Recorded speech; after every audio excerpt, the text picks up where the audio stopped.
Chapter 15. The Last Days. In 1887, Don Bosco reached the age of 72.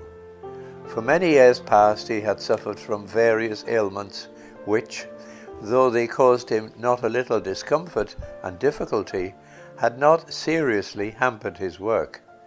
Yet it was obvious that his journeys to France and Spain, undertaken at a time when his strength was already failing, combined with something like half a century of overwork, had left more than a passing effect on his much tried body.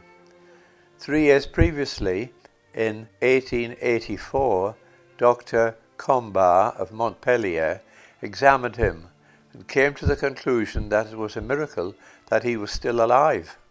"You have burnt away your life by working to excess," he told Don Bosco. "Your whole constitution is like a coat worn threadbare by too much use. For that there is little remedy. A garment like that should be put in the wardrobe. You understand? Rest must be complete." It was, of course, the very remedy that Don Bosco found himself totally unable to adopt. "The machine can't be stopped," he told the doctor. "There is too much work to do."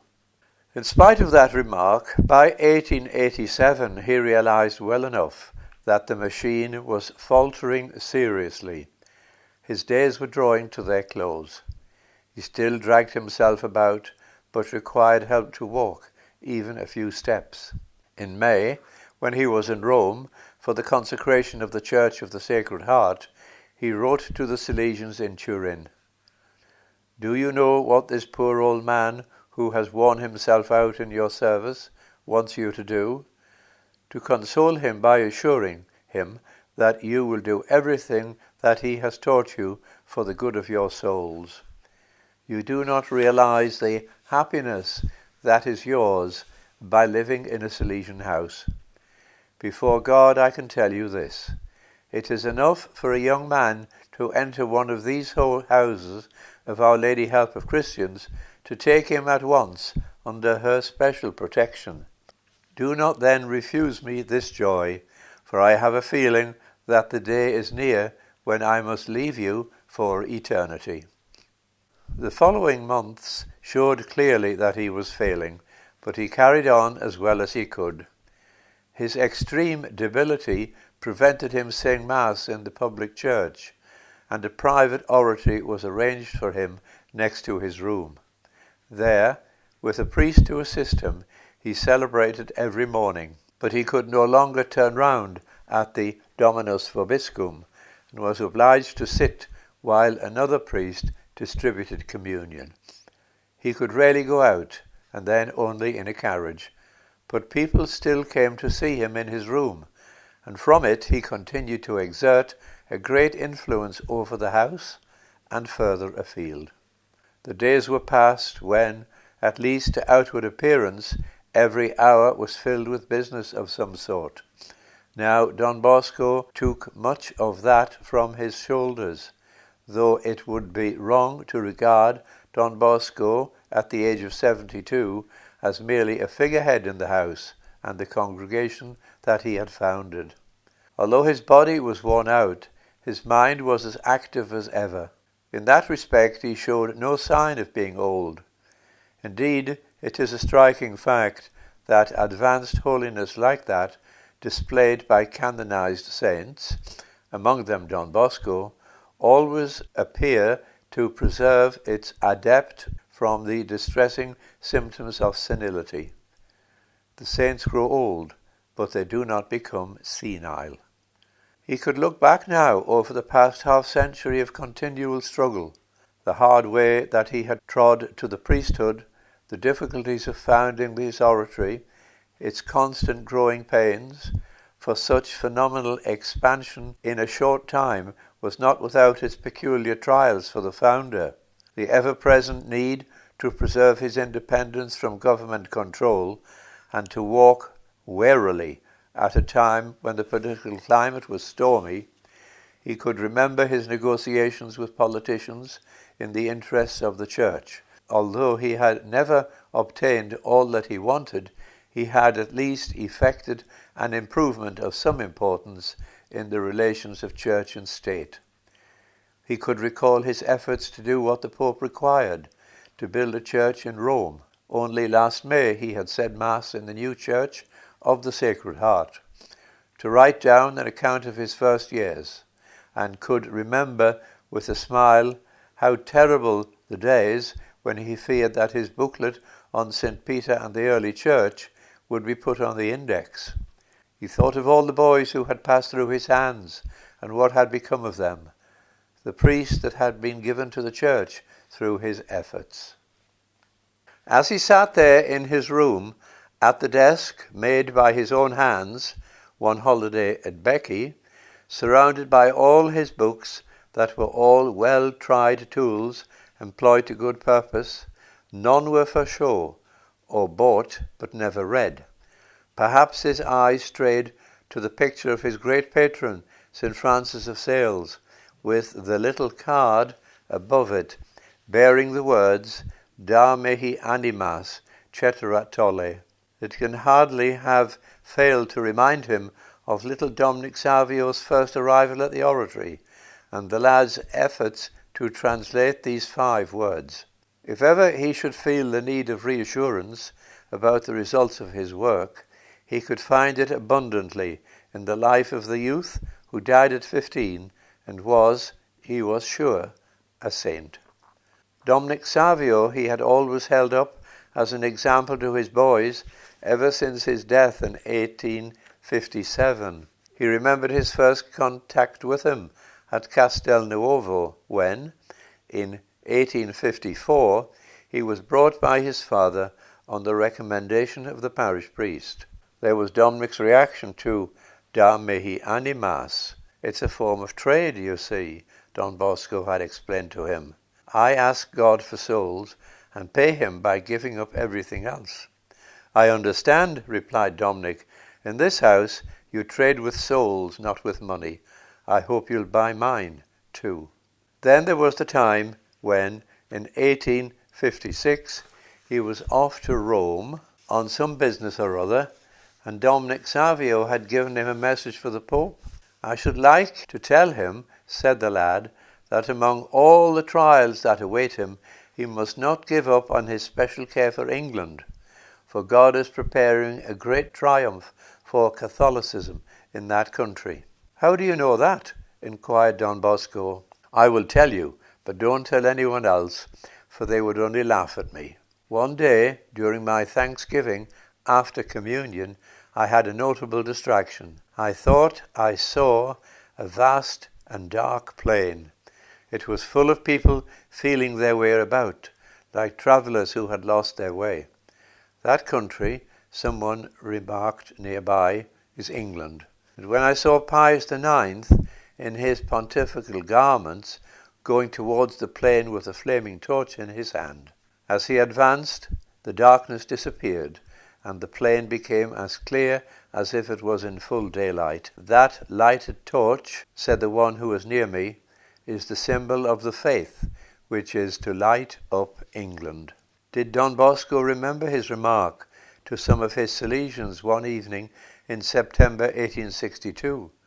I can assure you, he had said then, that we shall have boys who are raised to the altar. If only Dominic Savio, who died 5 years ago, goes on working miracles, the Church will one day recognize his sanctity. Dominic Savio was beatified in 1950 and canonized in 1954. His thoughts were inevitably turned to England by a remembrance of that passage which he had delivered to the Pope on behalf of Dominic Savio. The chapter had lately decided to found a house in London, and on the 14th of November a party set out to make the foundation in Battersea, where a young priest, Father Francis Bourne, who had been warned of their coming in a letter from Don Bosco. Father Bourne, who was later Archbishop of Westminster and a cardinal, had been to see Don Bosco in Turin with the idea in mind of becoming a Salesian. Don Bosco told him that his work lay elsewhere. Don Bosco with this latest foundation in mind, could certainly look back on the extraordinary growth of the congregation with a feeling of thankfulness and the thought that his work was enduring and could grow without the founder's help on earth. The Salesians numbered 768, and there were 267 novices. They had 38 houses in the Old World and 26 in the New. By the end of the year, it was clear that Don Bosco's strength was failing fast. At the beginning of December, he was obliged to give up saying Mass. He had said it for the last time on the 2nd of December and was more or less permanently confined to his room. Nevertheless, on the 6th of December, he managed to drag himself down to the church to preside at the leave-taking of a band of missionaries setting out to preach the gospel to the Indians of Ecuador. This was the 12th party to have been sent out from Turin since 1875, and for a newly founded congregation like the Salesians represented no mean achievement. As, during the sermon by Don Bonetti, Don Bosco hobbled into church on the arm of a Salesian, the whole vast congregation rose to their feet to catch a glimpse of the founder who, well nigh on half a century previously, had begun the work which was now bearing this abundant fruit. After the ceremony, when the young missionaries had kissed their father's hand and received his blessing, Don Bosco was almost carried back to his room by the enthusiastic congregation. The next day, Don Bosco had the joy of welcoming home for a short spell Monsignor Caliero, who had come from his far-off vicariate to see the founder for the last time.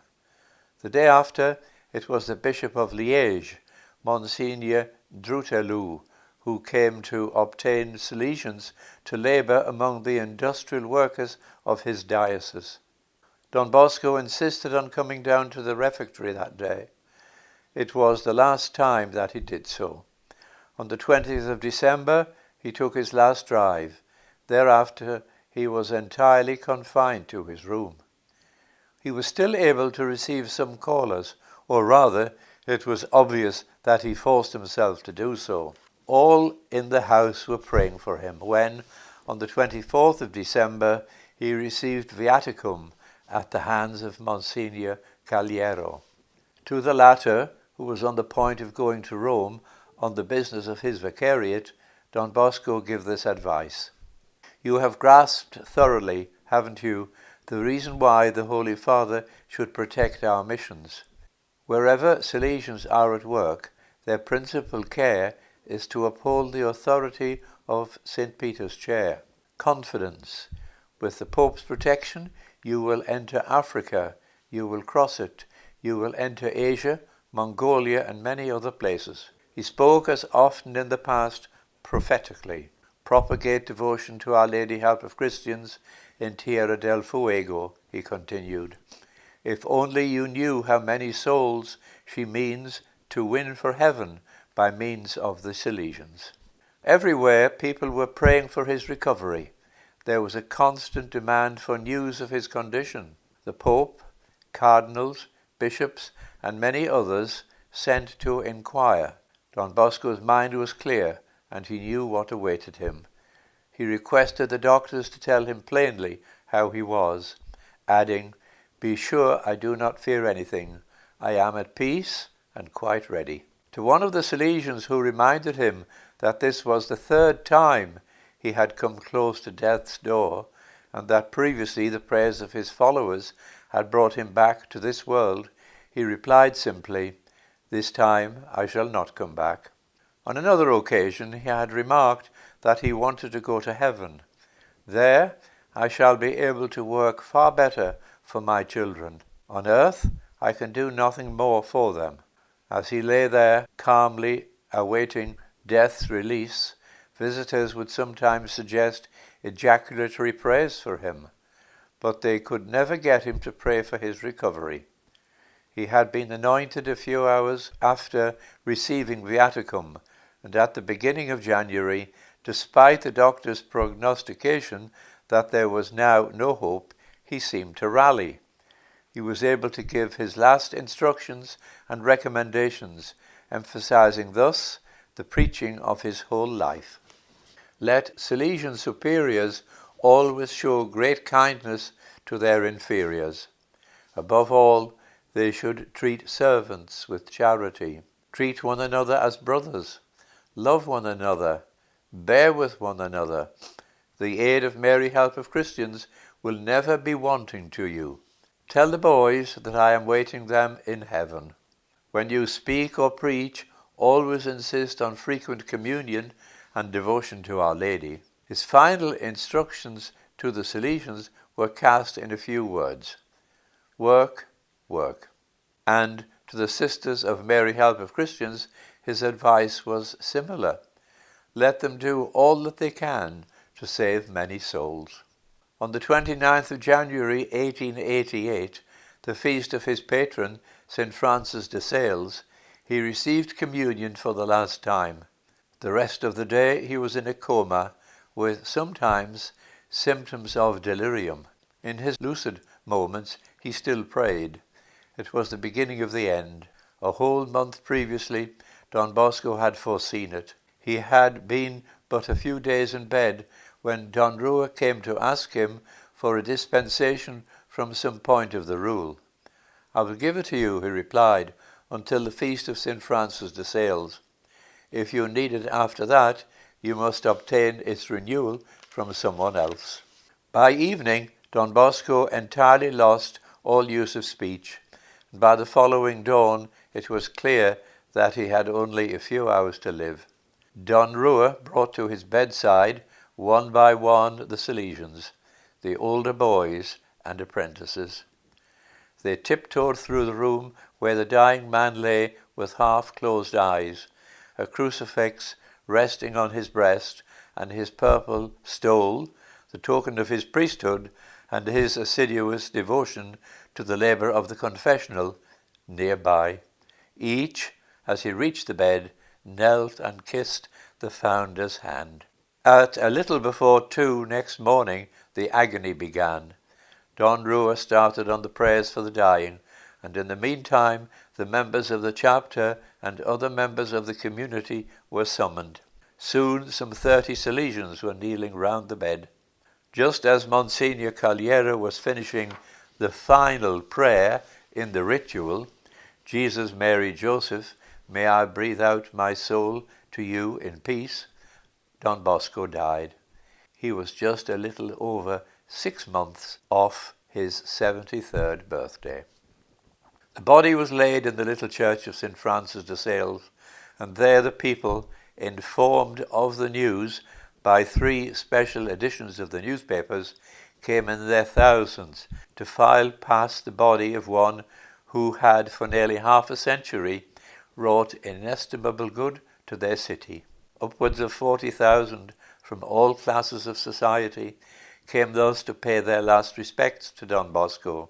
That evening, the boys of the house, 800 of them, came there to say their evening prayers. There, before the altar, where so often he had said Mass, and the confessional where he had spent many hours. Don Francesio had need of a few words to console the mourning community. Before we part with him forever, he concluded, in this church in which Don Bosco sacrificed himself for you, what can I do but remind you of the last words he left? Tell my children that I am waiting for them all in paradise. On the 6th of February, after a funeral at which something like 100,000 persons were reckoned to be present, he was buried at Valsalice, just outside Turin, where there is a Salesian house. Just 3 months previously, despite his growing infirmity, he had made a point of presiding at the annual retreat there. As he was leaving, Don Barberes, the local superior, remarked that they now had their philosophy students at Valsalice. He hoped that they would see more of him. Yes, he replied, I shall come up here indeed, I shall stay here as guardian." As he said this, he was looking at the wide steps leading from the terrace to the courtyard and towards the place where, in a few weeks' time, his grave was to be dug. That tomb, until it was transferred in 1929 to the Church of Our Lady Help of Christians in Turin, was the scene of many a pilgrimage. After his death, Don Bosco continued to exert a great attraction. Yet even more typical of him, perhaps, is the fact that when he died, surrounded by members of the congregation that he founded, in the midst of a great pile of buildings that he erected, of the great institution that was born of a peasant boy's dream at Becky, at a time when his Salesians had spread all over the world, when to all appearances success crowned his labours in every sphere of activity that he had undertaken, he died possessing nothing. There was no money in the house, and the baker once again had to be asked for credit to supply bread for something like 1,000 mouths that required to be fed.